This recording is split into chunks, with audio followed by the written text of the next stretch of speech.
प्रणाम, नमस्कार, सुप्रभात। आज जब मैं छठे क्लास में जो एनसीईआरटी की बुक के तहत जो है हिंदी में मल्हार के तहत जो है सोहन लाल द्विवेदी जी की एक कविता है मातृभूमि, जो अपने देश के लिए, अपनी मातृभूमि के लिए समर्पित है।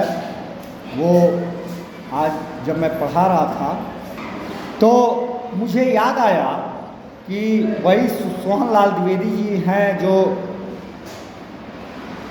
जिनकी एक बहुत ही ज़बरदस्त रचना, जिसको स्वर दिया था महानायक अमिताभ बच्चन ने, कि जिसको मैं दोहरा रहा हूँ और मैं सदा स्वयं उस पर अमल करने संग मैं विद्यालय के बच्चों को भी मैं कहता हूँ कि आप उस कविता को, रचना को पढ़ें और सीखने का प्रयास करें कि वो रचना क्या कह रही है और आत्मसात करने का प्रयास करें।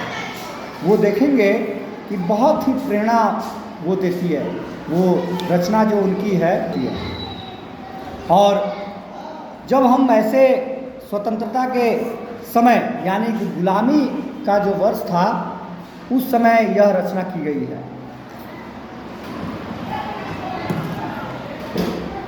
जिसमें लहरों से डरकर नौका पार नहीं होती, कोशिश करने वालों की कभी हार नहीं होती। लहरों से डरकर नौका पार नहीं होती, कोशिश करने वालों की हार नहीं होती।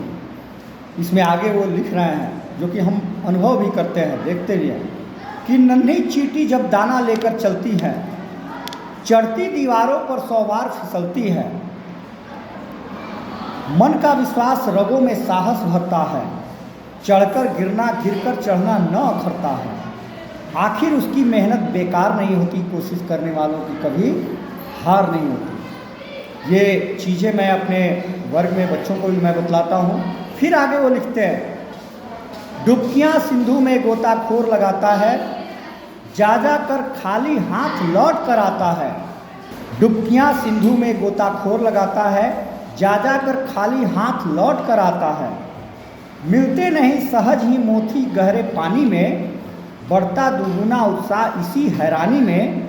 मुट्ठी उसकी खाली हर बार नहीं होती, कोशिश करने वालों की कभी हार नहीं होती। ये पंक्तियाँ जो है निश्चित है प्रेरणादायी हैं और उत्साहवर्धन करने वाली हैं।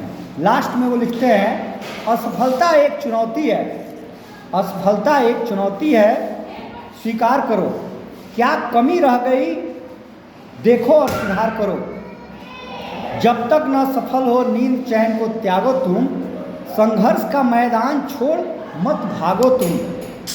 कुछ किए बिना ही जय जयकार नहीं होती, कोशिश करने वालों की कभी हार नहीं होती। जीवन में कहा जाता है कि कोई जरूरी नहीं है कि हम जब भी कार्य करें उसमें सफल ही हो जाएं, लेकिन यदि हमारे रास्ते सही हैं, हम मन वचन कर्म से अगर एकाग्रचित होकर के काम कर रहे हैं, तो निश्चित एक दिन यह सफलता मिलेगी। और मैं इन्हीं पंक्तियों को अपने जीवन में उतारता हूँ। आध्यात्म से जुड़ा हुआ व्यक्ति हूँ, धर्म शास्त्रों का अध्ययन करता रहता हूँ, और जिसके चलते मुझे आंतरिक ऊर्जा, प्रेरणा मुझे हमेशा मिलती रहती है, और जिसको जीवन में मैं क्रियान्वित करके आज मैं बार बार कहता हूँ कि मुझे दिशा निर्देश देने वाला, मेरे सर पर कभी स्नेह भाव के हाथ रखने वाला एक ईश्वर के सिवा कोई नहीं है, जिनके शक्ति के बदौलत, प्रेरणा के बदौलत मैं जीवन में आगे बढ़ता हूँ। और मैं चाहता हूँ कि एक शिक्षक होने के नाते बच्चे भी इसको आत्मसात करें और अपनी गलतियों को प्रयास से दूर करें और अपने जीवन को सफल बनाएं। बहुत बहुत धन्यवाद।